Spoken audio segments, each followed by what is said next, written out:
C'est la dernière apparition publique de Nelson Mandela. Il célèbre les 20 ans de sa libération avec ses amis politiques et sa famille. Parmi les invités, un de ses anciens geôliers. Tout un symbole, Nelson Mandela est une icône mondiale de la réconciliation et du pardon. Il est l'homme qui a tendu la main à ses oppresseurs le jour même de sa libération. C'est quelqu'un qui, en quelque sorte, a ouvert la porte pour nous faire comprendre à chacun d'entre nous que par nos actes, nous pouvons faire la différence.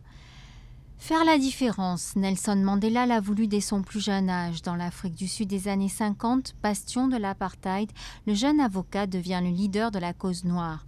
Maintes fois arrêté, il sera condamné à la prison à vie en 1964. Il y passera 27 ans, dont 18 dans ce bagne à Robben Island.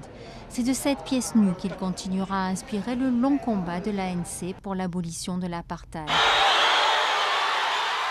Quand il en sort en 1990, le 11 février, une foule immense est en liesse. Nelson Mandela, lui, veut que son idéal devienne réalité, abolir l'apartheid et réconcilier noir et blanc. Dès le lendemain de sa libération, il tend la main. Les Blancs sont nos frères en Afrique du Sud. Et ce que nous voulons, c'est qu'ils se sentent en sécurité et qu'ils ressentent notre gratitude pour tout ce qu'ils ont fait pour le développement de ce pays.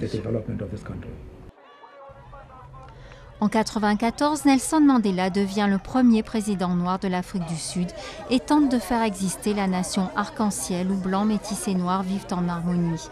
L'héritage est lourd, mais il ne cessera jamais de se battre, y compris après sa retraite, contre les fléaux de l'Afrique du Sud, pauvreté et sida.